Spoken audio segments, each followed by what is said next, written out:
Welcome to today's podcast. I'm here with Peter Hagerty, the founder of Genuine University and the online gratitude game. For full disclosure, Peter is also my life partner, but we rarely pair up in terms of work. So this is a special occasion, one of those rare occasions that we get to do that. And I'm super excited to be here with you today, Peter. And Me too. today we're going to be talking about your work. And so I'm intending to make the most out of it. Welcome. Thanks, Maria. It's wonderful to be here. Thank you for taking the time to actually interview me. For sure. Yeah. How's your day going so far? Fantastic. Yeah. Absolutely. You've been busy? Great. Yes. Yeah. I've been walking the dogs, as you know, and busy with lots of things and feeling really grateful. Excellent. Something that seems to be a constant thing these days. Yeah, and I have so many questions about this because I've seen your gratitude game and I've taken part in it, and so I have so many questions. But before we get into that, you okay if you tell us a little bit about yourself, like, you know, who you are, where you come from, where you're going, all those things? Yeah, sure. So I've been coaching for a very, very long time. I actually spoke to an old school friend of mine 2 nights ago and told him what I was doing these days. And he said, wow, you just never changed. You've always been doing that since, like, I thought I kind of started behaving like a coach when I was about 16 or 17, but he's sure that it was when I was 14. And unfortunately for me, I'm pushing 50. So I've been coaching for a long, long time. We didn't used to call it coaching back then. We called it all sorts of, you know, a mentor, a guide, you know, all these really tragic kind of terms, really, you know, really inconvenient. And I've always been passionate about helping people find the value and share it with others and make everybody a lot more abundant as a result of doing that. My signature program is called Make Money Doing What You Love, which takes people through connecting with themselves, because when people think about making money doing what they love, they all do the same thing. They make the same mistake. They start to think about it, right? They go, I have to think hard to find out what I love. But you need to connect with your body and your heart to find out what you love. So that's where we start. Nice. Then we get you to look at what your purpose might be, and that's a bit more mental and so on. And then we do some real exercises and get you to explore your purpose in the real world. Excellent. What kind of service you want to offer to others, which is where a lot of people stop, even if they do know what they want, what they love and what they want to do. You need to make the next step, which is to market yourself correctly. Yeah. And then after that, how to automate and run a business properly. So there's like those 6 steps: connect with yourself, I connect with your purpose, explore your purpose, find the service that you want to offer, learn how to market yourself, and then run your business correctly like a automated and well-leveraged machine. Nice.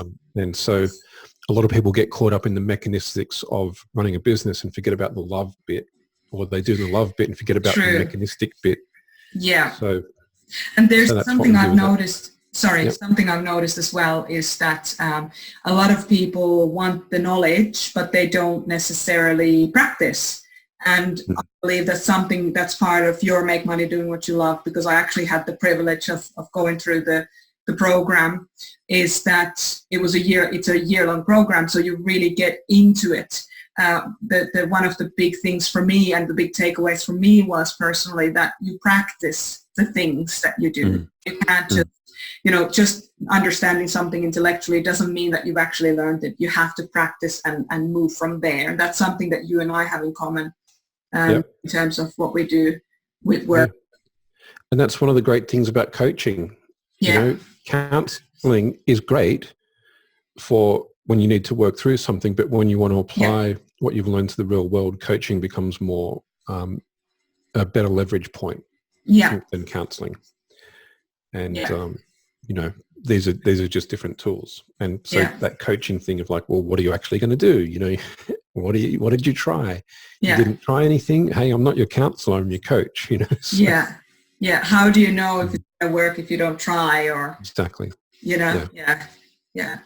So as you know, my work is all about integration and working with those who want to integrate their lives into a more happy and meaningful lives. And I think, I believe in some ways that we share this vision of making a real impact and really, really helping people liberate themselves to live the lives that they want to live.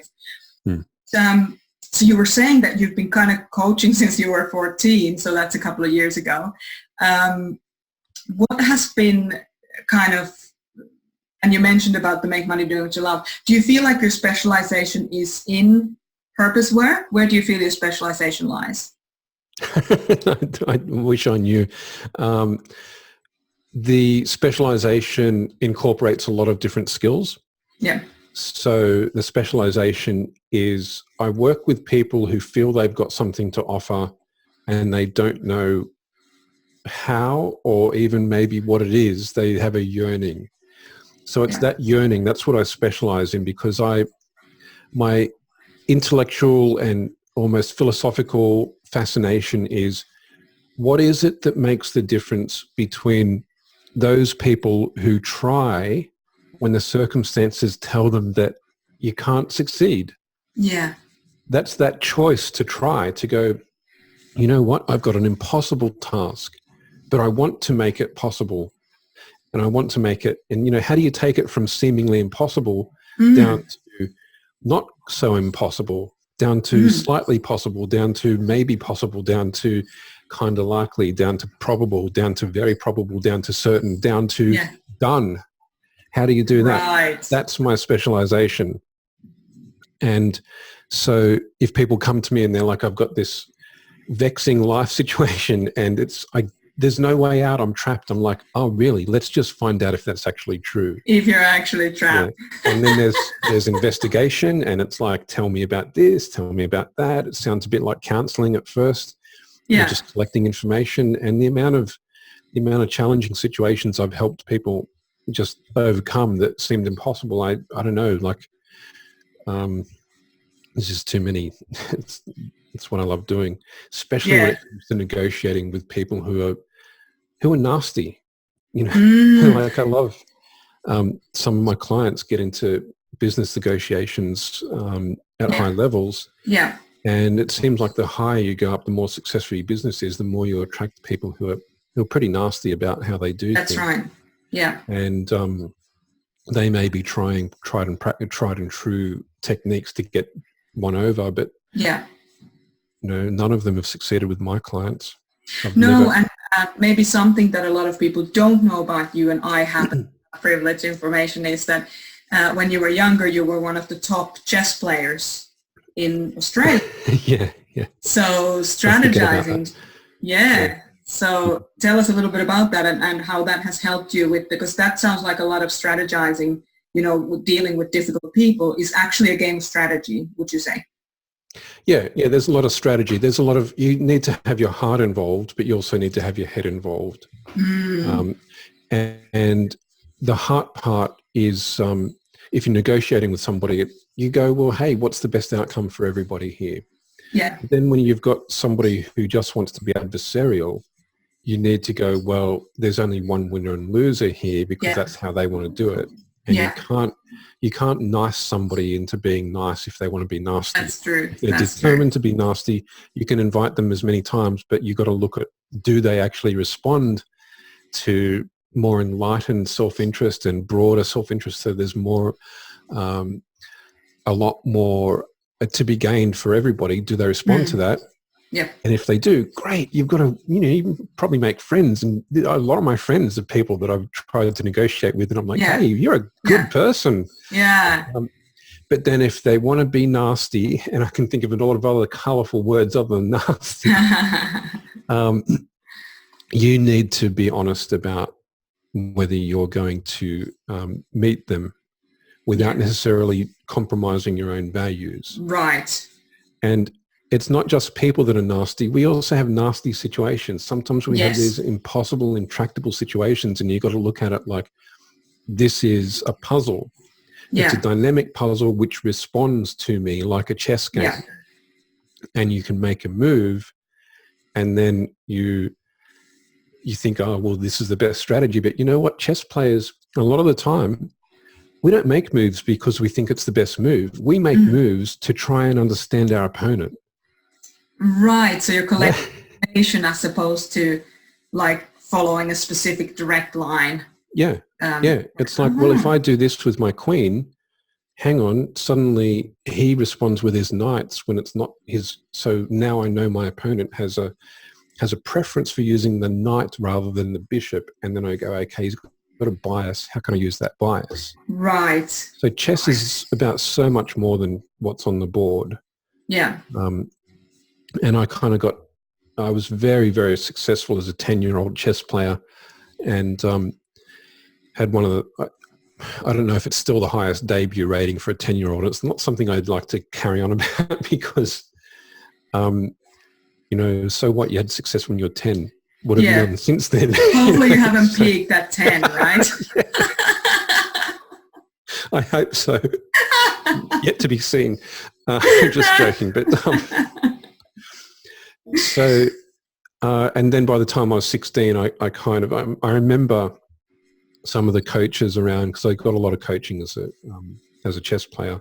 Yeah. I overheard 2 coaches saying, "Oh, this kid's going to be something special unless he discovers girls." And, so I made it to 16 years old. And so that was it. And by the time I was 16, I was like, there's got to be more than just this adversarial approach. Yes. How do we come together and make a community which rewards everybody so much more through a symbiotic approach? And I want to use that, as they say in Finnish, the aasinsilta, the donkey's bridge, to what I actually wanted to talk to you about, because I feel like you've done it in a very graceful and yet effective way for us. So for our benefit is the gratitude game. So I have attended, I think, 3 of the gratitude games so far, and they are all growing. Like every time it just gets bigger, and it feels like it's a community of people coming together to elicit gratitude from each other, and almost like exponential, like the group of people come together, the gratitude grows exponentially the more people are involved, and it's been a very spiritual experience for me. I just felt completely like I've been able to bask in the grace of these amazing people, some of them that I don't know. I'm getting a little bit emotional thinking back now. But the opportunity to benefit from your life's journey, and how you've gone from a strategic space into a space of there has to be something else, and how can we do this together. I've, in those 3 times that I've been there so far, and I'm going to take every opportunity to go to the future ones, because as I said, it makes such a difference to my day. But I wanted to ask you, what is the gratitude game? Tell us about it. Tell anybody who's listening and who doesn't know what the gratitude game, what is it? So the gratitude game, on the nuts and bolts description of it, is you get a bunch of people together online and get into groups of 4 to 6 people and share what you're grateful for. And that all sounds like, well, that's a little bit wacky or something, right? But the real secret behind it is that when somebody talks about what they're grateful for, all of the other people are looking or observing themselves to determine, is there something in what this person is saying that elicits gratitude in me? So I think I've got a 8-minute video or something that goes into how to play. In that, we have somebody that we both know, Jacqueline, talking about her cat, right? And so she's talking about her cat, and then I'm thinking about my daughter's cat, and I'm like, she's grateful for her cat. And I'm going, well, I'm grateful for my daughter's cat. Yeah. And I don't have to say, I'm interrupting you, Jacqueline. I'm more grateful than you are. Any of this competitive rubbish. Competitive, yeah. It's just, hey, she's grateful. I'm grateful too. And then all the other people there, I'm grateful too. And then so Jacqueline might be talking about her cat, and then everybody else just types G in the chat window, which is like, thank you for talking about your cat. I'm now having my own personal experience of gratitude as a result of you sharing your gratitude. Right. So every time, and this is the exponential nature of it, and this is the more symbiotic approach rather than the competitive or adversarial kind of approach. Or where you're separate. You're exactly coming together with an intent, and that just I don't know how to explain it. It's just like almost like blows out of proportion in how the sense of gratitude that you're getting from interacting with each other who have the same intent and are in the same space makes you feel it. It's like it overtakes you. Yes. Just an incredible experience. And as you've experienced, you also know that we just go around in a circle. So if we've got 6 people in the circle, by the time 6 people have shared, then that's 6 people sharing gratitude. So that's six shares. But we've got everybody else possibly experiencing gratitude. So there's like, all this gratitude. That's 36 shares, 36 possible points of gratitude that could be scored in the space of 2 to 3 minutes. Plus the 6 original, because you score a point for when you share, right? So exactly. Wow. And so what that does to the people in the circle is, firstly, it starts to relax you. You might come into the gratitude game and you're like, I'm really annoyed about that person that was driving 40 kilometers an hour in the 100 kilometer an hour. And you might be obsessed with that. And then you're in the gratitude game and you're like, what are you grateful for? And at first you might be like, I'm feeling a bit bitchy. But I'm grateful for roads, like maybe that's what you come up with. So it's a bit slow to start. Then somebody else says something about, this beautiful road that I experienced one time. And then maybe somebody else doesn't talk about the roads. They talk about a trip they went on. And it just takes one person to start, and it starts cascading and building on itself. And there's this exponential growth of gratitude.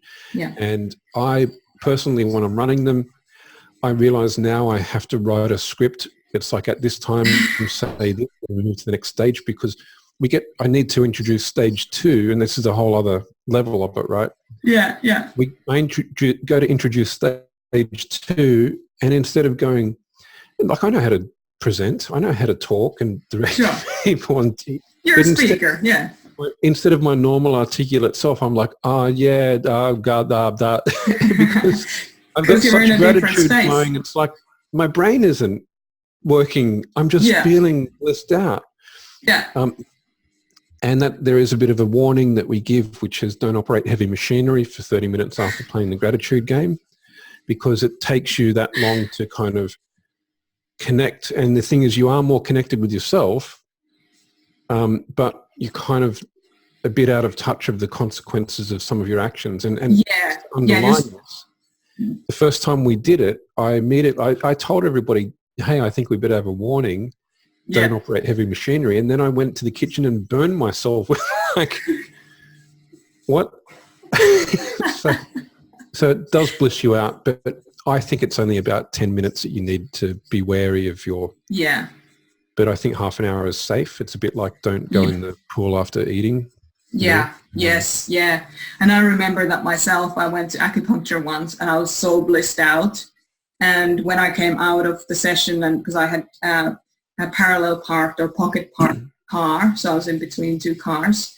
And so I was reversing out of it or trying to get out of the situation. And I scraped the whole side of my car on this big rock. And I was just so blissed out that I was just like, It's so true. And I felt the similar kind of relaxation every time after playing the gratitude game. And as you know, I've had a very serious week for the last week. And even, so we played on Tuesday was the last time we played. And it's just, it was, I think it set me up for the rest of the week, because it was or Monday even. The week, And like the effects I've noticed as well, I'm just so much more relaxed around people. Like we're in the supermarket the other day. I did a Facebook Live about it last night, and how you started being playful with the child and who's in front of us and flinging things onto the conveyor belt thing, like in a comical manner. And I joined in and started rolling the cans down and just, I mean, this isn't like the most significant event of our life that we were playful like that, right? But it's a noticeable difference. Normally you're in the supermarket, it's like, oh, I'm in line, I got to wait. Oh, no. Yeah. Why am I queuing? Yeah. And, you know, like in that same supermarket, I walked around the corner and this woman almost hit me with a trolley because she was coming around quite quickly. And instead of being annoyed, I just made this noise like, you know, like spitting. That's fantastic. And she just laughed and then Love it. kind of passed her a few other times. And she's like, like fantastic. This random stuff. Like I don't normally carry on like that. I'm kind of a serious person. Too much. Yes. And the gratitude game, you've played it a few times. I don't know how many times I did the testing and stuff. And I think I missed the first one. I think there's been 4. Yeah. And I find it has a cumulative effect. It does have a cumulative effect. And this was something that I wanted to talk to you about as well. You know how a lot of people talk about like gratitude journals. So they're journaling their gratitude, and it can have a similar effect. So if you've ever done a gratitude journal for a really long time, it has a cumulative effect. But the problem with gratitude journal is that generally nobody holds you accountable. Whereas if you're coming to the gratitude game, it's different because you have to show up. You've registered for it. It's like, no, I kind of have to go. So even initially, from my personal experience from both gratitude game and the gratitude journal, the benefit of the game is that you're going to show up, because there are days when you don't feel like journaling. There are days that you just feel like everybody can just bugger off and leave me alone. And that's actually the moment perhaps when you need to look at what you are the most grateful for in your life, because let's look at our lives. Like how isn't there much to be grateful for? And it's not like both I haven't had bad experiences in life. We have, but look at this, Well, something that happens, and this is not a requirement of the gratitude game, but something that happens is people, when they've played a few times, they start saying, this traumatic thing happened to me and I'm grateful for it because. Yes. And that doesn't make it not traumatic. It doesn't make it not painful, not difficult, we're not shaming people who haven't gotten to the point of gratitude for trauma. Yeah. That just means, I'm just saying this because gratitude can help you rewire who you are in relation to those traumatic events. Absolutely. Because if you've had trauma, the worst thing about it is it takes away your ability to make conscious choices about things. And this is where the victim consciousness is perfectly justified. Yes. Because we've all been victimized absolutely, and forgotten our power. Yeah. And gratitude can remind you of that. Yes. And that doesn't mean you come into the gratitude game and talk about an horrific experience and now you've got to be grateful. Yeah. No, you start off with, I'm grateful for this pen. Yeah. Yeah. And the best way to start gratitude is with really basic, really simple stuff. And we often overlook that simple stuff because especially if you take your personal development really seriously or your professional development really seriously, then there often isn't we feel like there isn't space to be frivolous. But it's not actually frivolous. It's just simply taking the path of least resistance for the better. Yeah.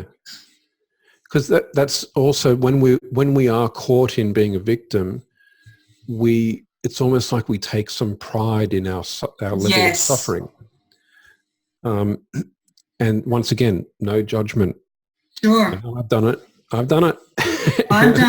Oh my God, we could have pity parties like that last for a month. Do you know what I mean? Yeah. No judgment whatsoever. You're gonna you see people competing, like saying, well, my pain was worse than your pain. Yeah. And it doesn't really help people. No. But in the gratitude game, you can go, well, I have this much gratitude for my pain, or this much and this much, and you can start amping it up. Yeah. So, I mean, we're touching on one of the benefits of gratitude that is often overlooked. It can help you And gratitude is one of the most powerful tools to help with PTSD. A Yes. lot of people don't realize that, because Yeah. the issue with PTSD is being unable to switch between the two Yeah. major forms of your nervous Yeah. system. Yeah. And gratitude puts you in the more relaxed, the parasympathetic nervous system. Yeah. And I so remember. Sorry. Yeah. for PTSD sufferers, it's not a magic cure. There are other things Yeah. you've got to do, Yeah. but it can help get that switch working a bit better. Yeah. So you can actually have a good night's sleep sometimes, Yeah. instead of just this horror where you're reliving your body's, maybe not even mentally reliving, but your body's reliving the trauma. Yeah. And if you do loads of gratitude and you get a massive dose of oxytocin, or I call the gratitude juices, it can help take you out of that repetitive cycle of stressing and re-stressing. Yeah, because and you and I have talked about this a lot with adrenaline, because when you're in fight or flight, like when you're in a stressful situation, and I had PTSD last year, as you know, acute, and then, then the recovery phase from it. But it's this whole thing that when you're constantly stressed, you're constantly, secreting adrenaline, then you're constantly secreting cortisol to try and, to try and survive the adrenaline effect and so on. You never, like, cortisol takes 26 hours to exit your body unless you're doing things literally, like, getting the oxytocin going and getting exercise going, movement, lymphatic circulation, your liver, your kidneys.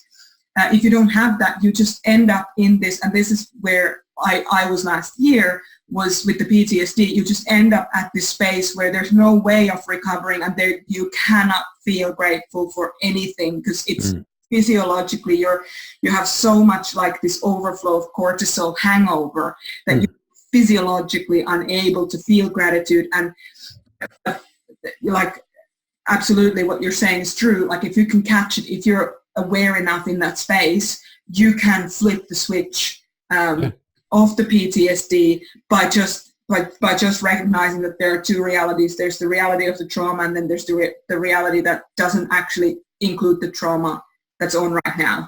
So, fantastic.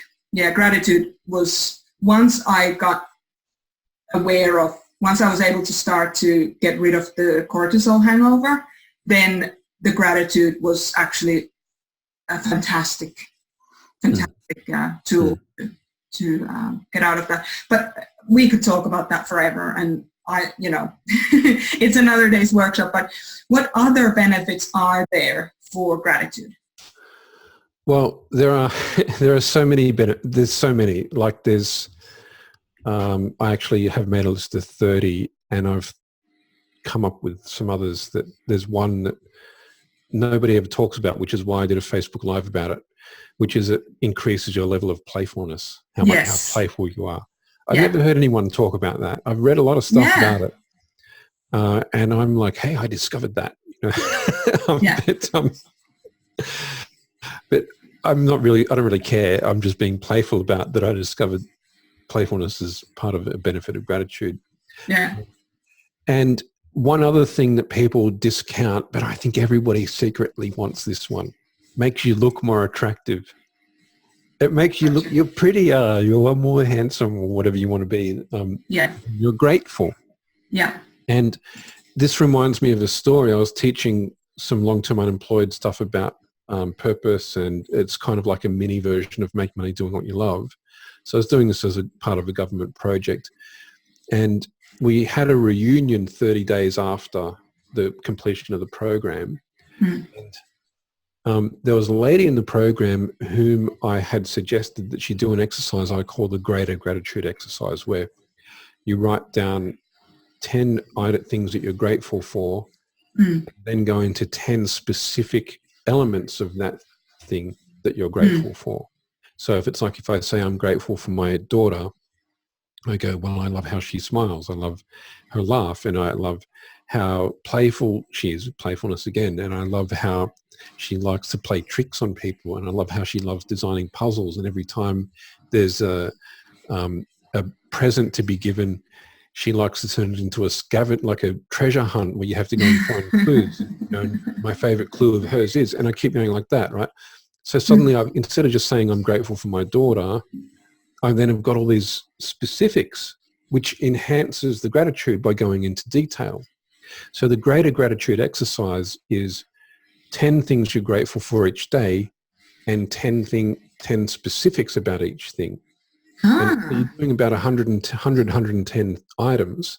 Yep. Sounds like a lot, but if you're doing 10, but then the specifics of the 10, it's actually not that difficult. Yeah. So I suggested this exercise to this lady, and I said, if you do this for 30 days, yeah, it'll change your life. Right. And everybody's laughing. Oh, yeah, okay. Because we're cynical. Humans are, when we're stressed, like, oh, gratitude game, you know, gratitude, this gratitude journal, what's that going to do? Whatever, yeah. We're in a trance of our stress is more important than actually being good to ourselves. Right. But this lady, you know, she wasn't laughing when I said it'll change your life. Yeah. Come 30 days later, she clearly had been doing the exercises, because when she walked into the room, no one recognized her. Yeah, right. I told her she was in the wrong spot. I actually, I knew the effect, but it caught me so by surprise. Yeah. I was like, wow. And I wish I'd taken a before and after photo. Right. But it was a government thing. I'm not allowed to. Sure. You know, I can't even go into specifics except this. So, yeah, it makes you more attractive. I've seen it. Yeah. And not by looking in the mirror, by looking at this lady, you know, and just, you think about some people that you just go, wow, that person's just really nice. And they're always getting hit on or something. And you're like, well, hang on, they're just a grateful person. Yeah. Yeah. And I know the first person that ever taught me about gratitude was a guy named Bruno, who I met in Hong Kong when I was 16. And he just, he was a very unattractive looking man. Yeah. 16-year-old boy, I'm kind of looking at him going, how is it you've got all these gorgeous women around you? And he's just like, joie de vivre. Yeah, right. He wasn't French. He was Brazilian, but he just loved saying joie de vivre, you know, which is the French for joy of life. And he was just always grateful, always thankful. And he never said, you do need to do gratitude exercises, Peter, but I just started treating people the way he treated people. Right. And beautiful, beautiful man. But physically, if you saw a photo of him, you'd think, oh, he probably never gets any attention from the ladies, but you'd be wrong. Well, as you know, personally, you know what I'm like. I can't see any of that. To me, I can't see, you know, people, if they're good looking or they're not. It's all irrelevant to me. It's how they are. Which is, you know, fortunate for me, which is why you told me. How to play yourself down. Right. But see, what you're saying there is you're seeing the energy of people. Yes. Yeah. And the energy of gratitude, one of the effects is attractiveness. Yes. And I like to say that because people like to be attractive. Yes. We don't not so keen on admitting that. Yes. That's how important. No, everybody wants to be attractive. Yeah. Yeah. Absolutely. And I mean, gratitude, it goes without saying that it makes you healthier. Yes. You know, because one of the biggest causes of illness is stress. Yes. And it's not necessarily even that stress itself causes the illness, although it does. You know, we always say, hey, don't have a heart attack. It's not worth a heart attack. We used to think that ulcers were caused by stress. They're actually caused by bacteria, but they are still exacerbated by stress. Yes. Yes. Yeah. Stress can change the chemical balance in your body, like the pH levels of blood and so on. Yeah. And so gratitude does make you healthier. And part of the reason is what we're talking about in relation to PTSD.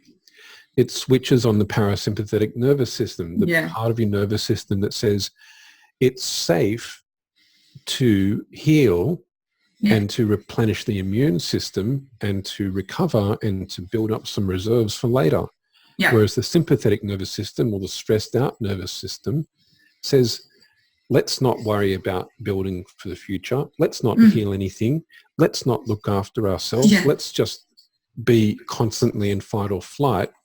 Yeah. And healing doesn't happen. So you're not as healthy. Yeah. And this brings me to another benefit of gratitude, which is people who are grateful tend to live longer because they're rebuilding. Their human growth hormone is more activated. Yeah. And leads into another benefit. Well, why? Well, because they sleep better. Right. Sleep is the single underlying factor that is common amongst all long-lived people, really good sleep patterns. Right. And it doesn't have to be 8 hours every night. Some of them are only 2 or 3 hours a night, but it's consistent because they only need 2 or 3. Then the others are 14 hours, but the patterns that works for them and they stick to it and it promotes long life. Yeah. So that's just one of the benefits. And you can research all this stuff. Like, I'm not just talking out of my behind. This is stuff. I'm only talking about stuff that I can say for sure. This has been studied. Yeah, and the scientist in me is saying, everybody go on to Google and Google, the research that's been actually done on the benefits of gratitude. So go on and find out for yourself. Don't take a word for it. I mean, we have personal experience on this, but And there's a great website for that, which I'll include when we produce this video. Yeah, great. Excellent. So what's so special about the gratitude game? Like, why is it working so well for people? They're having these amazing results. Why? It works well because, firstly, it takes people where they're at. So you don't have to enter the gratitude game feeling grateful. You can come in being grumpy, and you don't even have to be on camera. Yeah. You can go, I'm going to turn my camera off. Yeah. So yeah. You don't even have to be on audio. Yeah. We have a chat window. You can just type into the chat window. Nice. And so it takes people where they're at. So wherever you want to start from, it works. And what makes it work is that we start off with really simple things. Yeah. Everybody's got something simple that we can be grateful for. And if we're having trouble doing that, you just say, well, I don't want to go first. I'll go last. Yeah. So 4 or 5 other people go before you and you're like, hang on, what? Yeah, that triggers gratitude in me. Yeah. Easy to get started. Yeah. So that's very accessible. And also the exponential carry-on effect, where the cumulative effect, where other people stating what they're grateful for with the mechanism of you allowing yourself to be, to allow that gratitude to evoke gratitude in you. Yeah.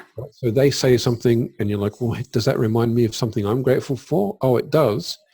And then you type G, which is, you don't have to type a full explanation of what you're grateful because it's the other person's share. You just type G and that validates to them. That says, you helped me feel gratitude. Right. So when you're sharing gratitude, you see these G's and you're like, this is not a selfish thing. Right. This is both selfish and selfless. We're hitting both at the same time, which is one of my, there's no word for it in English, but I've heard it said that if you're both selfish and selfless and you put them together, you are self-full. And that's not it's not a real word, but I like that word. I'm going to use it as though it is. And so the gratitude game makes you self-full. It balances you, both the inner and the outer world are experiences of gratitude. And that's why it grows upon itself, because we are literally all helping each other feel gratitude. Because of the That's why it works so well. Yeah. Yeah. Yeah. And we, like I lived in an isolated environment for months and months as part of my own journey. And I can tell you the psychological effect of not having human interaction, it's very, like, does things to you. Yeah. People who love it, and, you know, and I'm kind of like those people, but I'm like more normal than them, than the hermits. Most of us need to see our face, to have it reflected back to us that what we're expressing is important. Yeah. And is vague, that other people see it as important to us. Yeah. And that what is important to us is also important to them, maybe even for their own reasons. Yes. Yeah. And that's part of the reason why it works so well. Gotcha. And we have the pace. It's like we're scoring points. So we're going, Right. hey, I've got 20 points. And, you know, we don't care. Like if we get 100 points or 1,000 points, at the end of the day, it doesn't really matter that much, right? Yeah. Nobody wins. We all win. But just the suggestion, oh, we're scoring points, it keeps the pace going nicely. Yeah. Yeah. And it's like, oh, gratitude, great, G, G, G, people typing G because they had gratitude. Next, Yeah. hey, more gratitude. Next, more, next, G, G, G, G's all over the place. And then the joking starts happening. Yeah, yeah, yeah. Like we have empowerment circles as well, which is like the, like a mentoring, not a mentoring group, what is that? Mastermind group. Yeah. And anybody can join that. Like we try to make that as accessible as possible. The gratitude game, we don't charge for. Empowerment circles, we charge so little. People think can't be any good because we charge so little. That's right. right. It is great. And we play the gratitude game in empowerment circles as well. And fantastic. So we were playing it in one of the circles last night. And because we all know each other, because we're coming in, we're committed to certain things within the empowerment circles, everybody was saying, oh, Jake, you know, I'm grateful for Jake's deodorant, you know, like, so, which happens when you're more familiar. And if anybody knows Jake, and I know I'm talking about Jake because he would love that I'm talking about him. And he, you know, because we know each other, we can start joking. And yeah. But the thing is, because you're experiencing gratitude, you're more empathic with others. Yes. And if somebody's like, oh, I'm feeling a bit self-conscious, there's not going to be any jokes about you. No, not at all. The empathy level is palpable. It feels like empathy is this soft thing that we often don't see and can't witness. But in the gratitude game, it feels like a real thing you could just touch. Yes. And now I'm getting a bit emotional. The caring that is implicit, we don't talk about it, but it's there. And I know everyone will just go, yes. Yeah. There's something, I don't know what it is. Well, anybody who's highly intuitive is going to say that caring is explicit. It's nearly like you can nearly feel it just on your skin how much people care, which is fantastic. And you know, not to kind of say that you're doing these things to manipulate people into certain things, because it's about positive manipulation, as in you're giving people tools how they can empower themselves. And it makes me wonder, and I already know the answer to this question, but I think I should ask it for other benefits. Have you designed other games in the past? Because it sounds like this game very effective, and it's an experience. Like a lot of board games, they're an experience, and it feels to me when I'm playing this gratitude game that it's an experience. So what's your kind of game design background? Thank you for asking that. I kind of forget about that on a regular basis. So I appreciate the question, because it gives me an opportunity to tell people that this isn't just some silly game some guy just came up with because he was bored one day. I worked hard on this. So I designed my first board game when I was 15, and I presented it to thousands of people, and it was based on the Myers-Briggs technology. It was called SIFT, and it was Sensor, Intuitor, Feeler, Thinker. And you know, you had situations, and you had to try and use only tokens saying which which operating mechanism you were using, Yeah. to then people had to guess how you would respond to the situation in theory. Right. And it was loads of fun. I presented that at various schools and in businesses as a little kid going around. I don't know why I didn't have the presence of mind to think, why are you doing this? You're like 15 years old. And so I did that. And then I designed a few other games, which I didn't really like that much. But then I came up with the murder mystery party game concept, which involved interactive playing of the game. So instead of sitting around and just going, I'm this character, and in my script it says this, and then you read that. You're literally playing a game. You've got aims and objectives in relation to other people, and you're maybe trying to blackmail somebody, and they're trying to get out of under the blackmail, and then maybe they have to do this nefarious thing for you. And meanwhile, you're trying to seduce their wife or something like that, or their wife is conning you into thinking that she's seducible, and there's all these adventures that are going on within the murder mystery party game, and they operated for between 12 and 150 people. Wow! I had those running in Sydney, Melbourne, Adelaide, Brisbane in Australia, New York, LA. A lot of Middle America. It was really popular in Middle America. Wow. I just realized I shouldn't be listing the cities because there's a lot, and quite a few cities in Europe, especially London. That ran for years and years, and I refined that game over time, and it was all about people interacting in a way that got them engaged. And so and then there are other games like, I love playing board games, and I'm constantly redesigning stuff. I've consulted on businesses which involve game design, gamification of processes in businesses itself. Yeah. And so I've been doing that for a long time. So I started 35 years ago with game design. And one of the things about game design is you want high utility of rules. So you need simple rules which do a lot of things. Yeah. And so the gratitude game comes down to you share, score a point. Somebody else's share invokes gratitude in you, score a point.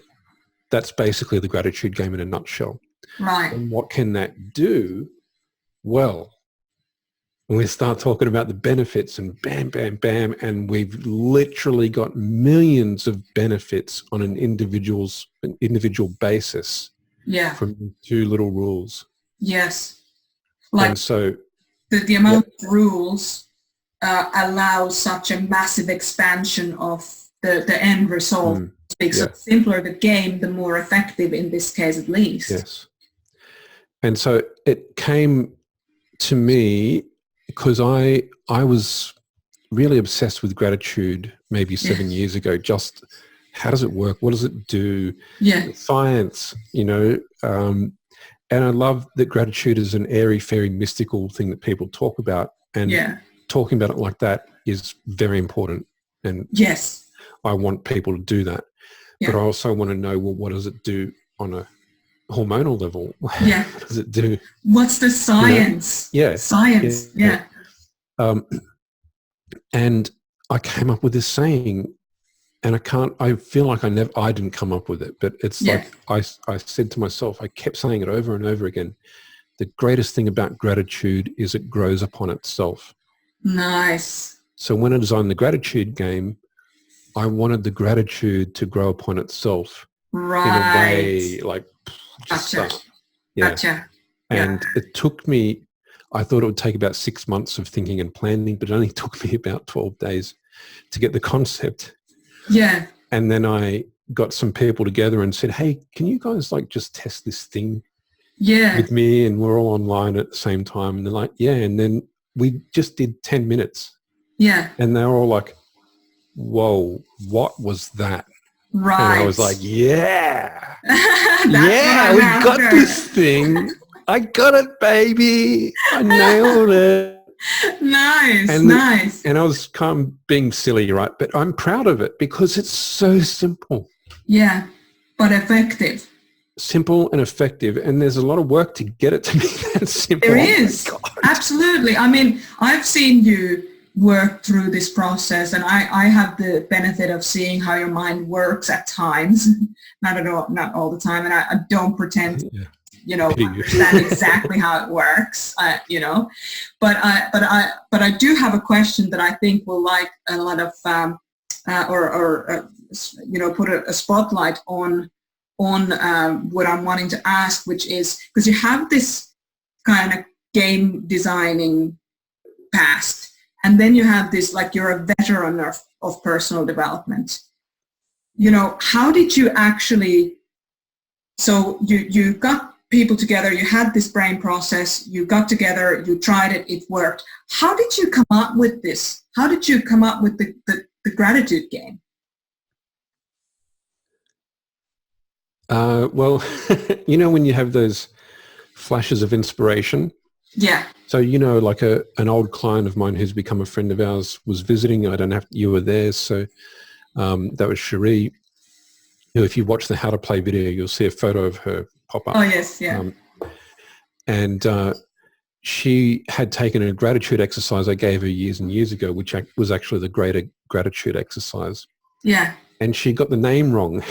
And she said to me, I love that gratitude game you gave me. And I'm like, gratitude game? What was that? And she tells me what are you talking about it. And I'm like, gratitude game? And then I don't remember what happened in the conversation after that, because I wigged out and I was on the game design thing. I'm going to make a gratitude game. And it needs to be based on gratitude growing upon itself. Yeah. It needs to be simple. Yeah. And it needs to be accessible. And how the hell do I do that? And then the next day I was like, I can't do this. Yeah. How do I do this? Yeah. And then the day after that, I was like, I can't stop thinking about this. Right. I'm obsessed. And I didn't really do much else. Yeah. It was for a few weeks. Right. I remember the obsession, because it was like, we were in the same space, but you were somewhere else. And I remember when it happened with Cherie, we were sitting at the dining room table, and when the light bulb went off, we were just staring at each other like this. And that was, I don't think anything was actually said. It was just like, I think we all knew that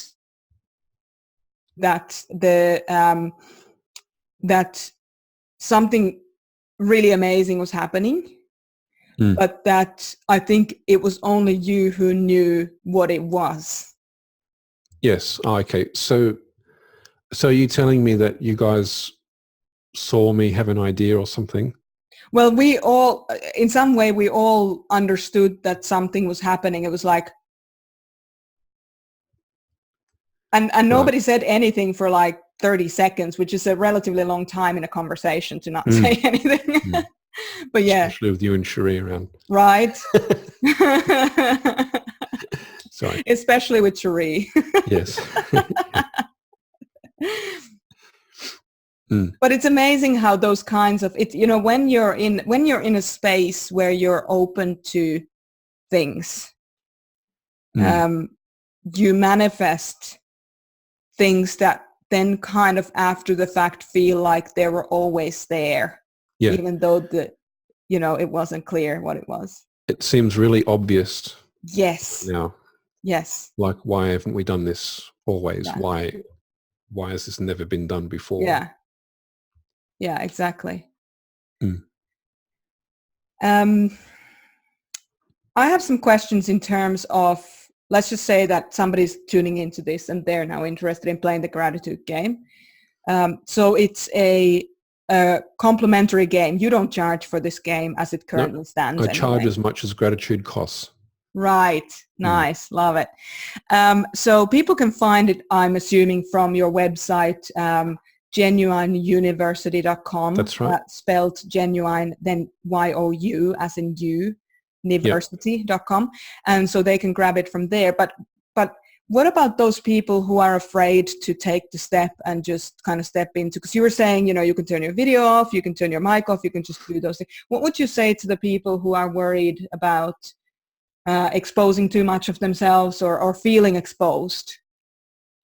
Well, the first thing, like there is the turn off the video, turn off the audio, if that's what you want to do. Yeah. The other thing is if you do play the gratitude game, don't share really deep stuff. Right. Talk about the basic things. And there's not less gratitude because you're talking about a basic thing, because gratitude is gratitude. You know, and yes, we get what's important is the cumulative effect of having that flow happening. Yeah. So somebody else might say, I had this type of trauma and I'm grateful because, right, if they're getting really heavy with it. Yeah. And maybe you've had that trauma, but you don't need to talk about yours. Yes. You can just be like, wow, look at that perspective. Yeah. And I'm grateful that I've heard that perspective. Yeah. Click on G. G. That's it. G. And what if somebody's talking about trauma and you've never had any trauma like that? And you're like, I'm grateful that person's valuing G, score a G, you know? Yeah. Yeah. You don't have to. Or I'm grateful that I haven't had this trauma, G. Yes, exactly. Right. So there are many ways to score. Yeah.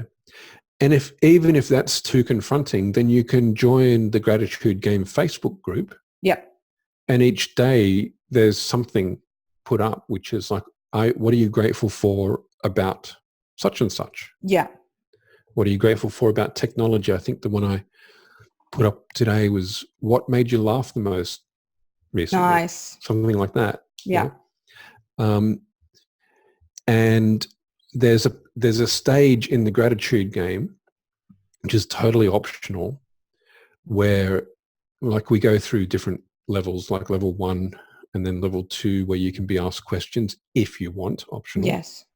Level 3, you can share the thing that impacted you the most if you want. That's optional too. And then another option is you can be recorded saying that. So we don't record the gratitude game, but there's a section where I say, shall I record some of this? And if people want to be recorded, they can say it.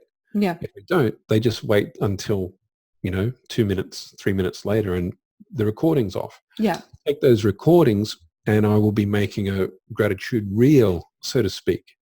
Yeah. You can watch the gratitude reel, never play the gratitude game, watch the gratitude reel of people saying, this is what I'm grateful for, and go, does that trigger gratitude in me? Yeah.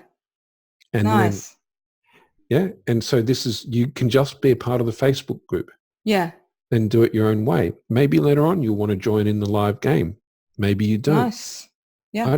That was one of the founding kind of rules for the game, accessibility. I want it to be accessible. Yeah. And then if you don't like Facebook, you're not part of Facebook, then you go to the website. There's a thing where you can say, hey, send me information about the gratitude game.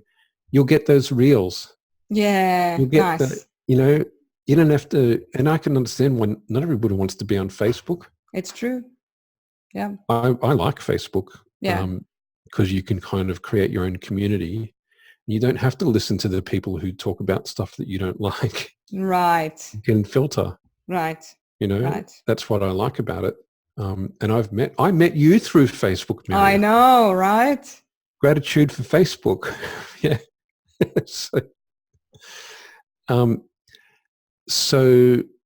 But some people don't like it. Yeah. And I'm grateful that they don't have to be a part of it. Yeah. So, yeah.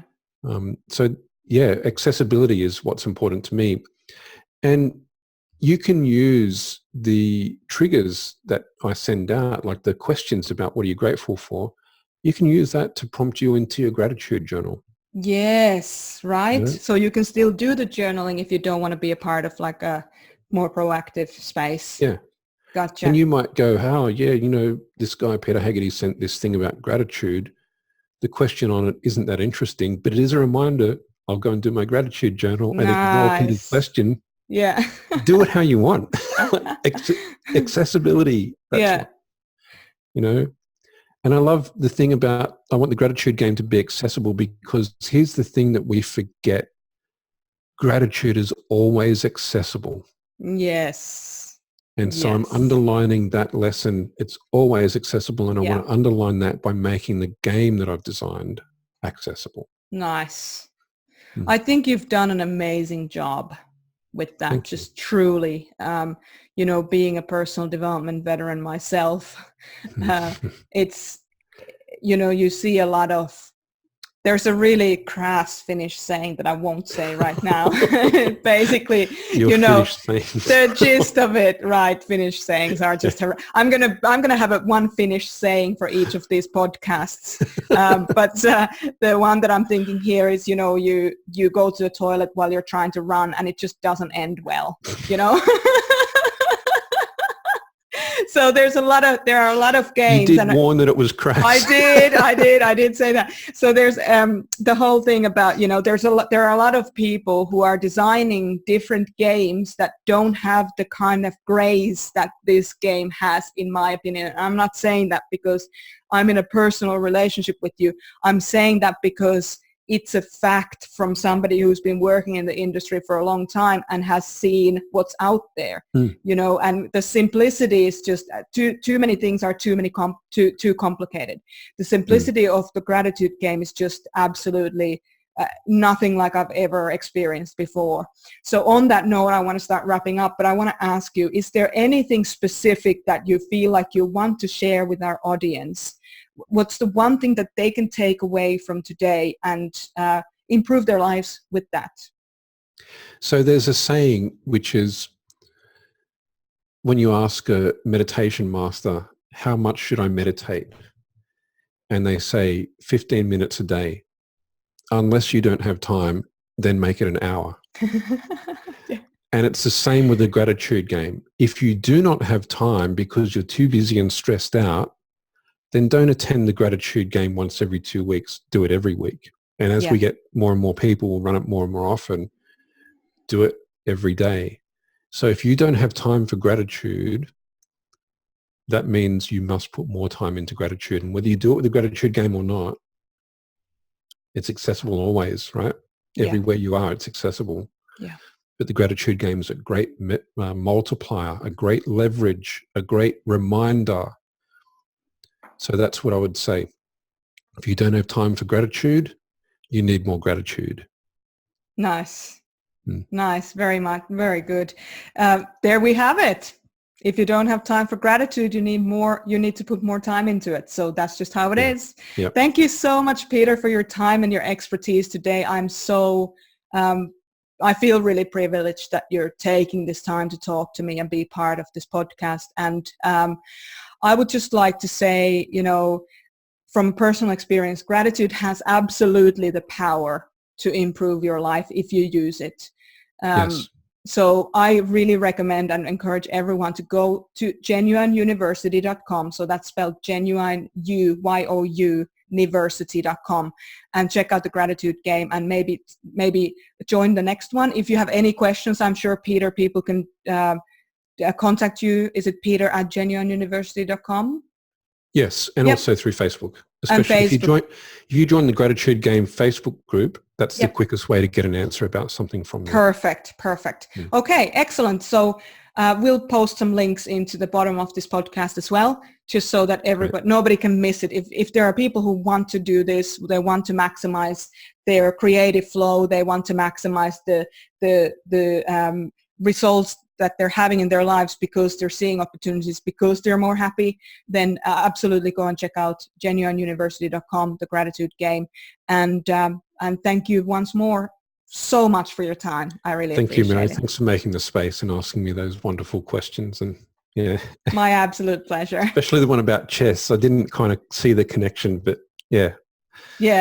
You helped me realize a lot more about it. So I appreciate and your time and energy. Thank you. I'm very grateful. Thank you so much. So we'll see you at the next podcast. Okay. See you, everyone. Thank you, Mary.